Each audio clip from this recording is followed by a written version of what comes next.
നിങ്ങൾക്ക് നിങ്ങൾ പറയുന്ന വാദത്തിന് ഒരു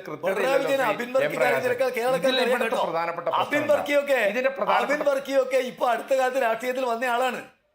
പിണറായി വിജയൻ ഈ കേരളത്തിൽ എത്രയോ കാലമായിട്ട് അറിയുന്ന രാഷ്ട്രീയ നേതാവാണ്. നിങ്ങൾ അദ്ദേഹത്തെ ചെറുതായി കാണിക്കല്ല. ഒരാൾ ചർച്ച കൊണ്ട് പിണറായി വിജയൻ വേറെ പാർട്ടിയിലേക്ക് പോകും. ഞാനൊരു ബി ജെ പിക്കാരൻ്റെ ചായ കുടിക്കാൻ എന്റെ ചുരുങ്ങിയ കാലഘട്ടത്തിൽ പോലും പോയിട്ടില്ല. ശ്രീ പ്രകാശ് മാസ്റ്റർ, എനിക്ക് പുറത്ത് പറയാൻ പറ്റാത്ത രീതിയിൽ ഒരു രഹസ്യ കൂടിക്കാഴ്ച ബി ജെ പി ആയിട്ട് നടത്തേണ്ട സാഹചര്യം ഉണ്ടായിട്ടില്ല. അത് ശ്രീ പിണറായി വിജയൻ ഉണ്ടായിട്ടുണ്ട്. അതിന്റെ കാരണം എന്താണെന്നറിയോ? പുള്ളി തന്നെ ആദായ നികുതി വകുപ്പിന്റെ നിരീക്ഷണ വലയത്തിൽ നിൽക്കുകയാണ്. പുള്ളിയുടെ മകൾ തന്നെ മാസപ്പടി കേസിൽ ഈ ബി ജെ പിയുടെ ദൈന്യത യാചന കേട്ട് നിൽക്കുകയാണ്. അതുകൊണ്ട് അങ്ങനെ ഒരു യാചന കേട്ട് നിൽക്കേണ്ട ഗതികേട് ഈ ചുരുങ്ങിയ കാലഘട്ടത്തിൽ എനിക്ക് പോലും ഉണ്ടായിട്ടില്ല. അപ്പൊ പിന്നെ ശ്രീ പിണറായി വിജയന് അത് ഉണ്ടായിട്ടുണ്ട് എന്ന് നിങ്ങൾ സമ്മതിക്കണം. പിന്നെ ഇത് സീനിയോറിറ്റി ജൂനിയോറിറ്റി തർക്കമൊന്നും അല്ലല്ലോ ശ്രീ പ്രകാശ് മാസ്റ്റർ. നിങ്ങൾ ശ്രീ കെ കരുണാകരനെ വിമർശിച്ചുകൊണ്ടിരുന്നപ്പോൾ ശ്രീ പ്രകാശൻ വളരെ ജൂനിയറാണ്, ശ്രീ കെ കരുണാകരൻ വളരെ സീനിയർ ആയിരുന്നു എന്നിവിടെ ആരും പറഞ്ഞിട്ടില്ലല്ലോ. ഇവിടെ ഞാൻ എന്റെ പാർട്ടിയുടെ നിലപാട് പറയാൻ വന്നിരിക്കുന്നതാ. ആ നിലപാടിനൊത്ത് നിങ്ങൾക്ക് എന്തെങ്കിലും മറുപടി ഉണ്ടെങ്കിൽ അത് പറയാം. അല്ലാതെ ഇത് സീനിയർ ജൂനിയർ ചർച്ചയല്ല. അങ്ങനെ ഒരു ചർച്ചയാണെങ്കിൽ അത് വേറെ നടത്താം. ഞാൻ സംസാരിക്കുന്നത് ഞാൻ കൂടി നികുതി പണം കൊടുത്ത് ഡൽഹിക്ക് ഫ്ലൈറ്റ് എടുത്തു വിട്ട കേരള മുഖ്യമന്ത്രി പിണറായി വിജയൻ ധനകാര്യമന്ത്രിയായിട്ട് എന്താ സംസാരിച്ചത് എന്നാ ഞാൻ ചോദിക്കുന്നത്. അതെന്റെ മൗലിക അവകാശ. ഞാനും കൂടെ നികുതിപ്പണം കൊടുക്കുന്ന കേരളത്തിന്റെ മുഖ്യമന്ത്രി ഡൽഹിക്ക് ഫ്ലൈറ്റ് എടുത്തു പോയത് എന്റെ കൂടെ നികുതിപ്പണത്തിലാണ്. കേന്ദ്ര ധനകാര്യമന്ത്രിയെ കാണാൻ പോയ കുടിച്ച ചായ ഉണ്ടല്ലോ, ആ ചായക്ക് കൊടുത്ത കാശ് സർക്കാരാ കൊടുത്ത എന്റെ കൂടി നികുതിപ്പണ. ആ ചായ കുടിച്ച് അവിടെ എന്താ സംസാരിച്ചതെന്ന് അറിയാൻ എനിക്ക് അവകാശമുണ്ട്. അതിന് CPM-ന്റെ ഔദാര്യം എനിക്ക് ആവശ്യമില്ല, പ്രകാശിന്റെ ഔദാര്യം ഞങ്ങൾക്ക് ആവശ്യമില്ല. ഞങ്ങൾ ചോദിക്കുന്നതിന് ഉത്തരമാണ് വേണ്ടത്. അല്ലാതെ അതിന് ഇവിടെ കിടന്ന് സീനിയർ ജൂനിയർ തർക്കമല്ല വേണ്ടത്. നിയമസഭയിലും സീനിയർ ജൂനിയർ തർക്കമാണ്. ഇപ്പോ കാര്യം ചോദിക്കുന്നതിനും മറുപടി ഇല്ലെങ്കിൽ ഇങ്ങനെ കിടന്ന് ഉരുണ്ട് വഷളാവല്ലേ ശ്രീ പ്രകാശൻ? ഇവിടെ രണ്ട് പ്രശ്നമാണുള്ളത് ഷാനി, രണ്ട് പ്രശ്നമുള്ളൂ. എന്താണ്? മുഖ്യമന്ത്രി നേരിടുന്ന രണ്ട് പ്രധാനപ്പെട്ട കേസുകൾ. ഒന്ന്, ആദായ നികുതി വകുപ്പുമായി ബന്ധപ്പെട്ട് മുഖ്യമന്ത്രിക്കെതിരെ തന്നെ അവസാന കുറ്റപത്രം വരാൻ പോവുകയാണ്. ആരാണ് ആദായ നികുതി വകുപ്പിന്റെ മന്ത്രി? നിർമ്മല സീതാരാമൻ. രണ്ട്, മുഖ്യമന്ത്രിയുടെ മകൾ നേരിടുന്ന അന്വേഷണം SFIO അന്വേഷണമാണ്. അവർ ഡൽഹി ഹൈക്കോടതിയിൽ ഇനി കേന്ദ്ര സർക്കാരാണ് നിലപാട് അറിയിക്കേണ്ടത്. ആരാണ് SFIOയുടെ മന്ത്രി? കേന്ദ്ര ധനകാര്യമന്ത്രി നിർമ്മല സീതാരാമനാണ്. അവിടെയാണ് പ്രശ്നം. നമ്മൾ അറിയാതെ എന്ന് പറഞ്ഞാൽ കേരളം അറിയാതെ, പ്രതിപക്ഷം അറിയാതെ, മാധ്യമങ്ങൾ അറിയാതെ, കേഡേഴ്സ് CPM കേഡേഴ്സ് അറിയാതെ അൺഒഫീഷ്യൽ പേഴ്സണൽ മീറ്റിംഗിൽ എന്താണ് ഞാനും നിങ്ങളും പറഞ്ഞു വിട്ട മുഖ്യമന്ത്രി മാധ്യമങ്ങൾക്ക് ഔദ്യോഗികമായ അറിയിപ്പൊന്നും ഉണ്ടായിരുന്നില്ല. ധനമന്ത്രി പിണറായി വിജയന്റെ ക്ഷണം സ്വീകരിച്ച് കേരള ഹൗസിലേക്ക് അസാധാരണമായ ഒരു കൂടിക്കാഴ്ചയ്ക്ക് വരുന്നു എന്ന് ഔദ്യോഗികമായ അറിയിപ്പൊന്നും ഉണ്ടായിരുന്നില്ല. പക്ഷെ മാധ്യമങ്ങൾ അറിയിച്ചിരുന്നു, അറിയിക്കേണ്ട വഴിയിലൂടെ ഇങ്ങനെ അറിയിച്ചിരുന്നു, ഇങ്ങനെ ധനമന്ത്രി വരുന്നുണ്ട്, ഇന്നിവിടെ കൂടിക്കാഴ്ച ഉണ്ടാകുമെന്ന്. എന്ന് വെച്ചാൽ രഹസ്യമായ ചർച്ചയല്ല, എന്നാൽ ചർച്ചയിലെ രഹസ്യം എന്താണെന്ന് പറയില്ല. അതല്ലേ ശരി? അല്ല, അത് വളരെ വിചിത്രമായ കമ്മ്യൂണിസ്റ്റ് താത്വിക മറുപടിയായിരുന്നു. അതായത് എന്താണ് എന്ന് ഞങ്ങൾക്കറിയാം, പറയില്ല എന്ന് പറയില്ല, പക്ഷെ നിങ്ങൾ ചോദിക്കരുത് എന്ന് പറഞ്ഞാൽ തീർന്നല്ലോ, എന്ന് പറഞ്ഞാൽ പറയില്ല. ഇതൊക്കെ മനസ്സിലാക്കാവുന്ന കേരള ജനതയല്ലേ. പിന്നെ ഇവിടെ ഇപ്പോ എനിക്കേതായാലും ഒരു സന്തോഷമുണ്ട്. എന്താണ്? ഇന്ന് ഏതാണെങ്കിലും രണ്ടുപേരുടെ ശബ്ദം ഒന്നാണ്. സത്യത്തിൽ KVSRന് വയ്യ എന്ന് KVSR പറഞ്ഞു, തർക്കിച്ച് അദ്ദേഹത്തിന് വിഷമിക്കാൻ പറ്റില്ല എന്നുള്ളൂ. സത്യത്തിൽ ഇന്ന് BJPയുടെ അല്ലെങ്കിൽ CPM-ന്റെ ഏതെങ്കിലും ഒരാളുടെ ആവശ്യമേ ഉണ്ടായിരുന്നുള്ളൂ. കാരണം നിങ്ങളുടെ രണ്ടുപേരുടെ ശബ്ദം ഒരുപോലെയാണ്. നമ്മുടെ സിനിമയിൽ തിലകനും അതുപോലെ തന്നെ ശ്രീനിവാസനും പറയുന്ന പോലെയാണ്. ഈ നമ്മുടെ രണ്ടുപേരുടെ ശബ്ദം ഏകദേശം ഒരുപോലെയാണല്ലോ എന്ന് KVSR-ഉം ശ്രീ M പ്രകാശനും പറയുന്നത്. രാജ്യസഭയിൽ നിർമ്മല സീതാരാമൻ CPM-നെ എന്തൊക്കെ പറഞ്ഞു? അതായത് ഈ താങ്കൾ തന്നെ ഉദ്ധരിച്ചു മണിപ്പൂരിനെ പറ്റിയുള്ള ഒരു ചർച്ച. മണിപ്പൂരിനെ പറ്റിയുള്ള ഒരു ചർച്ചയിൽ അവിടെ നടക്കുന്ന കൊടിയ മർദ്ദനങ്ങൾ അല്ലെങ്കിൽ ഭരണകൂട ഭീകരത അതിന് മറുപടി പറയേണ്ടതിന് പകരം കേരളത്തിലെ നോക്കുകൂലിയെ പറ്റിയാണ് മറുപടി പറഞ്ഞതെന്ന് വെച്ചാൽ ഇതുവരെ നിർമ്മല സീതാരാമന് വ്യവസായവുമായി ബന്ധപ്പെട്ട ഒരു വിഷയത്തിലും കേരളത്തിലെ നോക്കുകൂലി കണ്ടില്ലല്ലോ. ഇന്ന് മണിപ്പൂരിൽ ഒരു ചർച്ച നടന്നപ്പോഴാണോ കേരളത്തിലെ നോക്കുകൂലിയുടെ മറുപടി പറയാൻ നിർമ്മല സീതാരാമന് സമയം കിട്ടിയത്? അത് മാത്രമല്ല, ഞാൻ മനസ്സിലാക്കിയത്, ഞാൻ ഡൽഹിയിലെ മാധ്യമ പ്രവർത്തകരിൽ നിന്ന് മനസ്സിലാക്കിയത്, ഇന്ന് നിർമ്മല സീതാരാമൻ പാർലമെന്റിൽ വെച്ച് മാധ്യമ പ്രവർത്തകരോട് പറഞ്ഞത് അദ്ദേഹം ഒരു JNU പ്രൊഡക്റ്റ് ആണ് നിർമ്മലാ സീതാരാമൻ. പക്ഷേ ഇന്ന് പറയുന്നത് പിണറായി വിജയൻ എന്ന് പറഞ്ഞാൽ ഇന്ത്യ കണ്ടതിൽ വെച്ച ഒരു മികച്ച വളരെ തങ്കപ്പെട്ട മുഖ്യമന്ത്രിയാണ്. എന്നോട് വളരെ സൗഹാർദ്ദപരമായാണ് സംസാരിച്ചത്. ഞങ്ങളൊക്കെ ഒന്നിച്ചു പോകേണ്ട ആളുകളാണ് എന്നാണ് നിർമ്മലാ സീതാരാമൻ അനൗദ്യോഗികമായി പല മാധ്യമ പ്രവർത്തകരോടും പറഞ്ഞതെന്നാണ് ഞാൻ മനസ്സിലാക്കിയത്. എന്നിരുന്നാൽ പോലെയും ഞാൻ ഒറ്റ കാര്യത്തോടെ പറഞ്ഞ് ഞാൻ അവസാനിപ്പിക്കാം. ഇവർ രണ്ടുപേരും പറയുന്നതിന്റെ ഒരു കാര്യമുണ്ട്, ഞങ്ങൾക്ക് പറയാൻ സൗകര്യമില്ല എന്നൊരു ടോണാണ് KVS സാറും M പ്രകാശും പറയുന്നത്. ഒരു കാര്യം പറയാൻ ആഗ്രഹിക്കുക, ഞാൻ ആദ്യം പറഞ്ഞു ഇത് ഈദി അമീന്റെ ഉഗാണ്ടയൊന്നും അല്ല. ഞാനും നിങ്ങളും നികുതിപ്പണം കൊടുത്ത് ഇവിടെ നിന്ന് ഫ്ലൈറ്റ് കയറി ആ ഫ്ലൈറ്റിന്റെ ചാർജ് കൊടുത്ത് കേരള ഹൗസിൽ ഇറങ്ങി അവിടെ ഞാനും നിങ്ങളും കൊടുക്കുന്ന നികുതിപ്പണത്തിൽ നിന്ന് ചായ കുടിച്ചതിൽ എന്താണ് സംസാരിച്ചത് എന്നറിയാൻ കേരളത്തിൽ എല്ലാവർക്കും അവകാശമുണ്ട്. എനിക്കും അവകാശമുണ്ട്, കേരളത്തിൽ നികുതി കൊടുക്കുന്ന ഓരോ പൗരനും അവകാശമുണ്ട്. അത് ചോദിക്കരുത്, ചോദിച്ചാൽ വിഷമം വരുമെന്നൊക്കെ പറഞ്ഞാൽ അതൊക്കെ അങ്ങ് RSS കാര്യാലയത്തിൽ നിങ്ങൾ രണ്ടുപേരും കൂടെ അങ്ങ് സന്ധി സംഭാഷണം നടത്തി തീർപ്പാക്കിയാൽ മതി. കേരളത്തിൽ നടക്കാൻ പോകുന്നില്ല.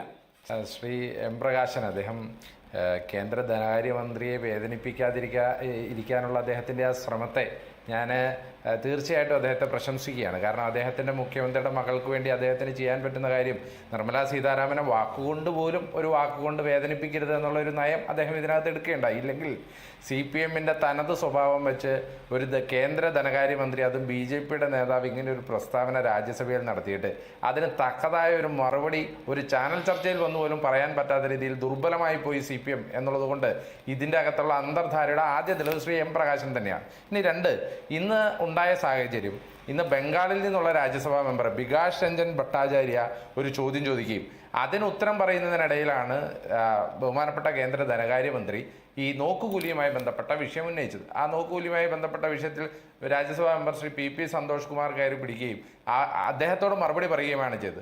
നോക്കുകൂലിയുമായി ബന്ധപ്പെട്ട വിഷയത്തിൽ കേരളത്തിൽ CATO ഒക്കെ നടത്തുന്ന കാര്യങ്ങളെക്കുറിച്ച് നമുക്ക് പകൽ പോലെ വ്യക്തമാണ്, അത് കാലങ്ങളായി അറിയാവുന്ന കാര്യമാണ്. പക്ഷേ നിർമ്മലാ സീതാരാമനുമായി കേരളത്തിലെ മുഖ്യമന്ത്രി, രണ്ട് ഭരണഘടനാ സ്ഥാപനങ്ങളിലെ ഔദ്യോഗിക വ്യക്തികൾ നടത്തിയ ചർച്ച എന്താണ് എന്ന് കേരളത്തിന് അറിയേണ്ട കാര്യമാണെങ്കിൽ പറയാമെന്നാണ് CPMും അതുപോലെ തന്നെ ബഹുമാനപ്പെട്ട ശ്രീ M പ്രകാശും പറയുന്നത്. എന്ന് പറഞ്ഞാൽ കേരളമോ പ്രതിപക്ഷമോ മാധ്യമങ്ങളോ അറിയേണ്ടാത്ത ചില കാര്യങ്ങളാണ് അവരവിടെ സംസാരിച്ചത് എന്നുള്ളത് അവരിൽ നിന്ന് തന്നെ വ്യക്തമാണ്. ഇത് വളരെ ചുരുക്കം പറഞ്ഞാൽ വളരെ കൃത്യമായി നമുക്ക് പറയാം. എന്താണ്? നരേന്ദ്രമോദിയുടെയും അമിത്ഷായുടെയും BJPയുടെയും ഒക്കെ ഒന്നാം നമ്പർ ശത്രു എന്ന് പറഞ്ഞാൽ കോൺഗ്രസ് ആണ്, പ്രത്യേകിച്ച് കേരളത്തിലെ കോൺഗ്രസ്. കാരണം ശ്രീ രാഹുൽ ഗാന്ധിയെയും പ്രിയങ്ക ഗാന്ധിയെ അടക്കം ഒട്ടേറെ ദേശീയ നേതാക്കന്മാർക്ക് ഇവിടെ വലിയൊരു അവസരം കൊടുക്കുന്ന, അല്ലെങ്കിൽ കോൺഗ്രസിന്റെ നയങ്ങളോട് ഇപ്പോഴും വലിയ താല്പര്യം പ്രകടിപ്പിക്കുന്ന കേരളത്തിലെ കോൺഗ്രസിനെ എങ്ങനെയും തോൽപ്പിക്കാം എന്നുള്ള ഒരു വലിയ ലക്ഷ്യത്തോടു കൂടി തന്നെയാണ് BJP പോകുന്നത്. അതും പ്രത്യേകിച്ച് കേന്ദ്ര നേതൃത്വം.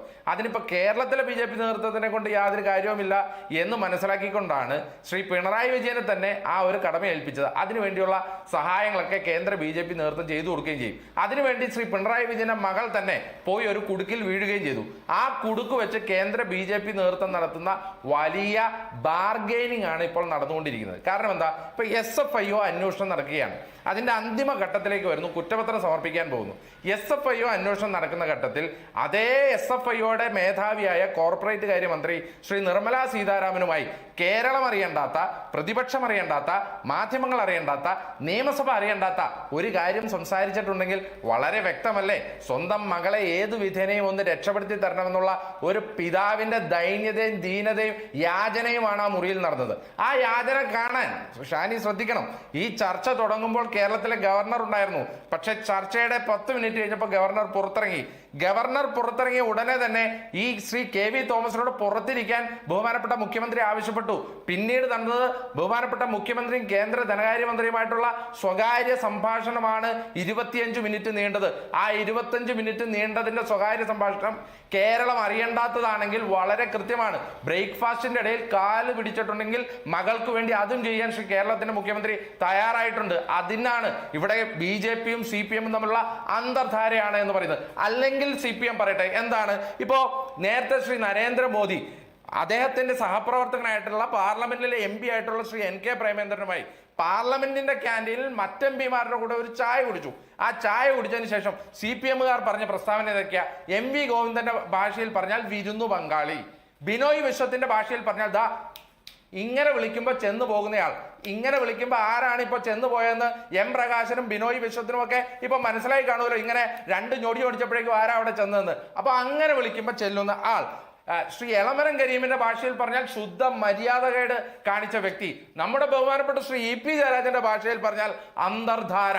ഒരു വ്യത്യസ്ത രാഷ്ട്രീയ പാർട്ടിയുടെ ഒരു വ്യക്തിയുടെ കൂടി ഒരു ചായ കുടിച്ചപ്പോൾ കേരളത്തിലെ CPM-ന്റെ പ്രധാനപ്പെട്ട 4 നേതാക്കന്മാർ പറഞ്ഞ പ്രസ്താവനയാണ് ഞാൻ പറഞ്ഞത്. എന്നിട്ടും ശ്രീ എം പ്രകാശിനോട് പറയുകയാണ് മുഖ്യമന്ത്രി എന്ന് പറയുന്ന PB അംഗം കേന്ദ്ര ധനകാര്യമന്ത്രിയായ BJP നേതാവിനെ കണ്ട് 25 മിനിറ്റ് കേരളം അറിയേണ്ടാത്ത, പ്രതിപക്ഷം അറിയേണ്ടാത്ത, നിയമസഭ അറിയേണ്ടാത്ത, മാധ്യമങ്ങൾ അറിയേണ്ടാത്ത, ജനങ്ങൾ അറിയേണ്ടാത്ത, CPM-ന്റെ കേഡർമാർ അറിയേണ്ടാത്ത ചില കാര്യങ്ങൾ സംസാരിച്ചിട്ടുണ്ടെങ്കിൽ അതൊന്നും ഞങ്ങൾ ഇപ്പൊ അറിയേണ്ട കാര്യമില്ല എന്ന് പറയുമ്പോൾ ഇവരുടെ ദൈന്യത എത്രമാത്രമാണ് എന്നുള്ളത് നമുക്ക് വളരെ വ്യക്തമാണ്. ഇതൊക്കെ വളരെ കൃത്യമാണ്. ശ്രീ NK പ്രേമേന്ദ്രൻ പരസ്യമായി പാർലമെന്റിന്റെ ക്യാൻറ്റീനിൽ മാധ്യമങ്ങളുടെ മുമ്പിൽ വെച്ച് നടത്തിയ ഒരു കൂടിക്കാഴ്ചയും കേരളത്തിന്റെ മുഖ്യമന്ത്രി ശ്രീ പിണറായി വിജയൻ രഹസ്യമായി കേന്ദ്ര ധനകാര്യമന്ത്രിയുമായി നടത്തിയ കൂടിക്കാഴ്ചയും രണ്ടും വ്യത്യസ്തമാണ്. ഇനി അത് പോട്ടെ, ഇവർ രഹസ്യമായി 25 മിനിറ്റ് സംസാരിച്ചു എന്ന് തന്നെ വെക്കുക, അതിലും കുഴപ്പമില്ല. ശ്രീ NK പ്രേമേന്ദ്രൻ പറഞ്ഞല്ലോ അദ്ദേഹം എന്താണ് കൂടിക്കാഴ്ച നടത്തിയത്, അദ്ദേഹത്തോട് എന്താണ് ചോദിച്ചത്, ഇത് മാധ്യമങ്ങൾ പരസ്യമായി സംപ്രേഷണം ചെയ്തതാണ്, നമ്മളൊക്കെ കണ്ടതാണ്, പിക്ചർ അടക്കം നമ്മൾ കണ്ടതാണ്. പക്ഷെ കേരളത്തിലെ മുഖ്യമന്ത്രി ഉത്തരവാദിത്വപൂർണ്ണമായി പറയണം ഞാൻ എന്താണ് സംസാരിച്ചത്, ഞാൻ കേരളത്തിന് വേണ്ടി ഇന്ന കാര്യങ്ങൾ ആവശ്യപ്പെട്ടു, കേന്ദ്ര ധനകാര്യമന്ത്രി ഇന്ന കാര്യങ്ങൾ സമ്മതിച്ചു, അല്ലെങ്കിൽ പ്രധാനമന്ത്രിയോട് ഇത്രയത്ര കാര്യങ്ങൾ പറയാമെന്ന് പറഞ്ഞിട്ടുണ്ട്, കേരളത്തിന് ഇന്ന കാര്യങ്ങൾ തരാമെന്ന് പറഞ്ഞിട്ടുണ്ട്. ഇതൊക്കെ പറയേണ്ട കേരളത്തിലെ മുഖ്യമന്ത്രിയും പാർട്ടിയും പറയുന്നത് എന്താണ്? കേരളം അറിയണ്ടാത്ത, പ്രതിപക്ഷം അറിയണ്ടാത്ത, മാധ്യമങ്ങൾ അറിയണ്ടാത്ത, CPM-ന്റെ കേഡറുകൾ പോലും അറിയണ്ടാത്ത പേഴ്സണൽ കാര്യം. അൺഒഫീഷ്യൽ മീറ്റിംഗ് എന്ന് പറഞ്ഞാൽ എന്താണ്?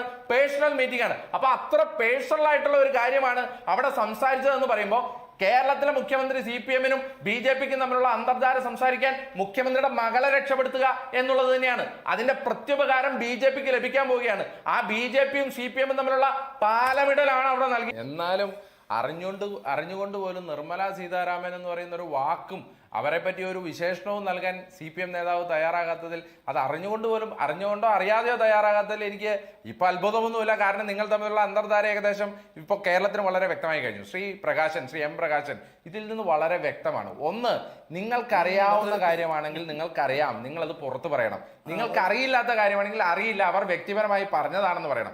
അല്ലാതെ 2 ഭരണഘടനാ സ്ഥാപനങ്ങൾ, താങ്കൾ പറഞ്ഞ അതേ പദം ഞാൻ പറയുകയാണ്, 2 ഭരണഘടനാ സ്ഥാപനങ്ങൾ, ഒന്ന് കേരള മുഖ്യമന്ത്രിയും 2 കേന്ദ്ര ധനകാര്യമന്ത്രിയും, ഇവർ തമ്മിൽ ഒരു ചർച്ച നടത്തിയാൽ ആ ഭരണഘടനാ സ്ഥാപനങ്ങൾ ചർച്ച ചെയ്യേണ്ടത് കേരളത്തിന് വേണ്ടിയിട്ടാണ്, കേരളത്തിലെ ജനങ്ങളുടെ കാര്യമാണ്. അത് അറിയാനുള്ള അവകാശം കേരളത്തിലെ ജനങ്ങൾക്കുണ്ട്, കേരളത്തിനുണ്ട്. അത് അറിയില്ല, ഞാൻ പറയില്ല, അല്ലെങ്കിൽ നിങ്ങൾ ചോദിക്കണ്ട എന്ന് പറയാൻ ഇത് നിങ്ങളുടെ ഏകാധിപത്യ രാഷ്ട്രീയം. അപ്പോഴാണ് ഇതിൽ വളരെ കൃത്യം. അൺഒഫീഷ്യൽ എന്ന് പറഞ്ഞാൽ പേഴ്സണൽ മീറ്റിംഗ് ആണ്. പേഴ്സണൽ മീറ്റിംഗിൽ സംസാരിച്ചത് ഇത് തന്നെയാണ്. പേഴ്സണൽ മീറ്റിംഗിൽ സംസാരിച്ചത് മകളെ രക്ഷിക്കണം, കാലെ പിടിച്ച് പറഞ്ഞു മകളെ രക്ഷിക്കണം, SFIO അന്വേഷണത്തിൽ കേന്ദ്ര സർക്കാർ മകളെ ഉൾപ്പെടുത്തരുത്, എങ്ങനെയെങ്കിലും രക്ഷപ്പെടുത്തണം, അതിനു വേണ്ടിയിട്ട് അടുത്ത തവണ എന്ത് തരത്തിലുള്ള അഡ്ജസ്റ്റ്മെന്റിനും തയ്യാറാണ്.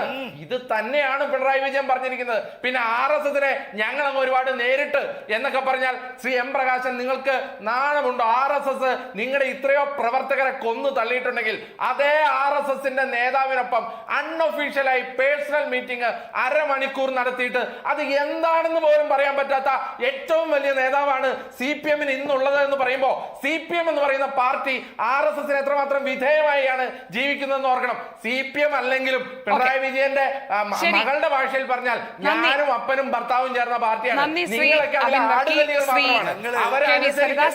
M പ്രകാശൻ ചർച്ചയിൽ പങ്കെടുത്തതിന്